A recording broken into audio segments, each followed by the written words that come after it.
बोले लक्ष्मी नारायण भगवान की जय हो। कल शिवरात्रि के पावन पर्व पर श्री दासों के दास श्री राघवाचार्य दास सीतापुर से कुछ शिवरात्रि के विशेष पावन पर्व पर, जैसे कि सांसारिक जनों में फैले हुए रोग एवं दारिद्र्य जैसी समस्याएं हैं, इनके लिए शिवरात्रि विशेष पर मैं कुछ आप लोगों से वार्ता करना चाह रहा हूं। जैसे कि शिवरात्रि का हम सभी व्रत करते हैं, व्रत के तत्पश्चात हम पूजन करते हैं। अब पूजन में हम क्या विशेष करें जिसके करने से हमारे भक्तगणों को लाभ प्राप्त हो सके। जैसे कि प्रयोजन अलग अलग होते हैं। जब हम पूजन अर्चन और वंदन करते हैं तो सबसे पहले हम जिस प्रधान देवता का पूजन करना होता है उसके पहले गणेश जी की प्रार्थना करते हैं। जैसे कि शिवरात्रि है, मैं शिवरात्रि पे ही बोलूँगा। शिवरात्रि विशेष पे जैसे शिव जी का परिवार होता है तो सबसे पहले हम गणेश जी की वंदना करते हैं और फिर कार्तिकेय जी की वंदना करते हैं, फिर अम्बे मैया की वंदना करते हैं, गौरी माता की। तत्पश्चात श्री नंदीश्वर की पूजन करते हैं, ध्यान करते हैं और उसके बाद में हम प्रधान देवता अपने भोलेनाथ का पूजन अर्चन करते हैं। तो ऐसा क्रम होता है पूजन करने का।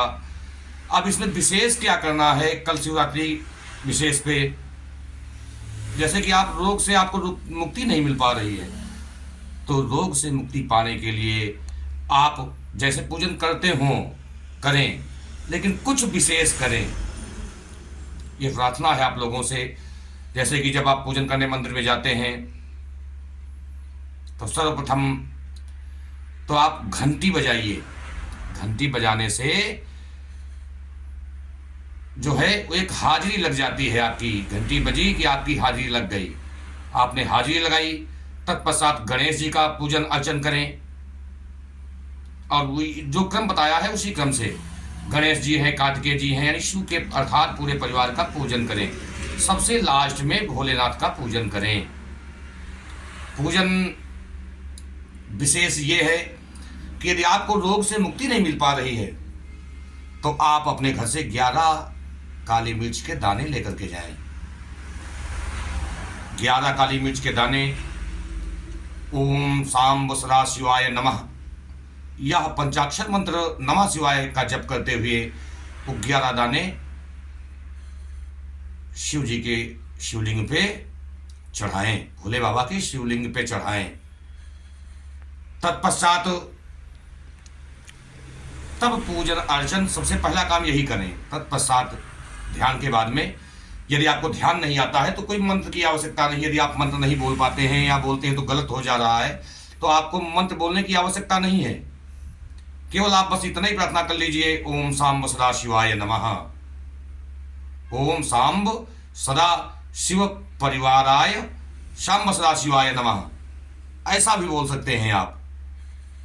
सपरिवार उनका ध्यान कर लें और 11 दाने काली मिर्च के एक एक करके ओम नमः शिवाय, ओम नमः शिवाय और उनको धीरे धीरे चढ़ावें। इसके पहले जब आप पूजा की तैयारी करेंगे तो हर एक बिल्व पत्र पर आप लिखें क्या कि श्री सीतारामाभ्याम नमः। जैसे 3 पत्तियां होती हैं बेलपत्र की, 3 पत्तियों में एक पे लिखें श्री सीतारामाभ्याम नमः, दूसरे पत्ती पे लिखें श्री रामचंद्राय नमः और तीसरे बिल्व पत्र पर लिखें तीसरे पत्ती पे लिखें कि श्री राम भद्राय नमः। इस प्रकार से 3 पत्ती हैं, तीनों पत्तियों पे अलग अलग इस प्रकार से लिखें कि श्री सीतारामाभ्याम नमः,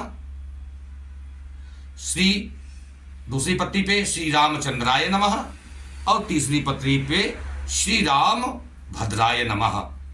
इस प्रकार से 12 बिल्व पत्रों पे आप पूजा की तैयारी के समय में ये लिख लें। समझ में आ रहा होगा आप लोगों की कि पहली पत्ती पे, जैसे बिल्व पत्र में 3 पत्तियां हैं, पहली पत्ती पे लिखें आप श्री राम सीतारामाभ्याम नमः, श्री सीतारामाभ्याम नमः।